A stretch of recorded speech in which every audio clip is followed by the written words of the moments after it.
You ever spend a whole afternoon wrestling with one of those flat pack bookcases? You're armed with nothing but that tiny Allen key and a diagram with 0 words on it. But when you finally finish, you step back, and even if it's a little crooked, you feel this huge surge of pride, right? You didn't just buy a bookcase, you built one. Well, that feeling, that deep personal connection to your slightly imperfect creation, that's not just you. It's a really powerful and common quirk in how our brains work. And yeah, it actually has a name, and it's inspired by that very same Swedish furniture giant. So here's how we're going to break it all down. We'll kick things off with a little story, then we'll get a crystal clear definition of what this is, dive into the psychology of why we do this, and then the fun part. We'll uncover where this bias is hiding in your own life. All right, first up, let's meet our main character for this story. We'll call him Alex. So Alex has just moved into a new apartment, and it's feeling kind of empty. He figures what the place really needs is a new coffee table to tie the room together. So off he goes to IKEA. He gets the box home, lays out all the millions of pieces, and gets to work. And look, there might be some frustration. Maybe he puts a piece in backwards once or twice. We've all been there. But eventually, he tightens that very last screw. He stands back, admiring his handiwork. And you know what? It looks great, and he feels this real sense of accomplishment from all that effort. Now here's where it gets really interesting.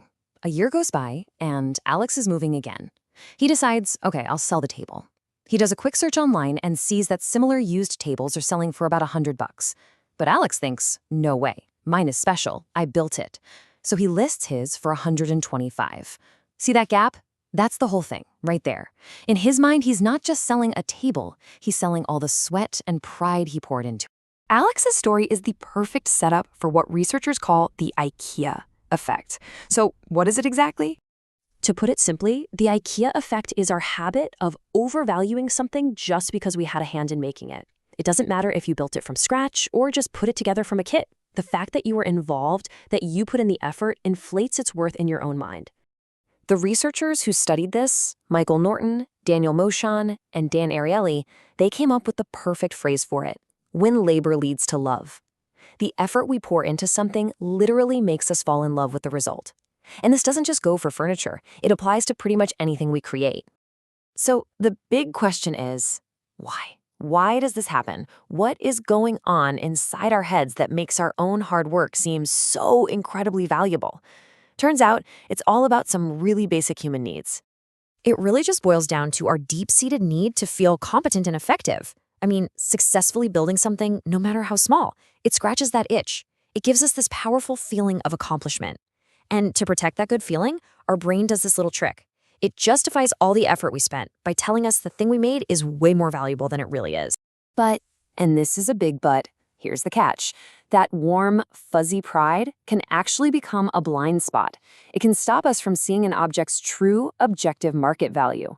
Just like Alex, we might have a really hard time selling something we made because our asking price is all puffed up with this emotional value that, frankly, no one else can see or share. Now, you might be thinking this is all about building stuff, but the IKEA effect is this subtle force that shapes your opinions in tons of everyday situations, and you probably don't even realize it's happening. Seriously, think about it. That meal kit dinner you cooked just by following the steps, it almost always tastes better than a pre-made meal, right? That's because you had a hand in it. Or what about the room you painted yourself? You probably notice and appreciate that color way more than if you just hired someone. And at work, that monster spreadsheet you built from scratch, to you, it's a work of art, and you will defend it to the death. And that right there just lays out the core logic perfectly. Our effort creates a feeling of ownership. That sense of ownership then blossoms into pride, and that pride inflates how we see its value. It's a simple, powerful, and very, very human cycle. So if there's one thing to take away from all this, it's that the effort we invest doesn't just build things, it builds our attachment to them. Our labor becomes a key ingredient in how we decide what something is worth, often way more than the actual materials or the final quality. Just being aware of the IKEA effect can help us all make smarter, more clear-headed decisions.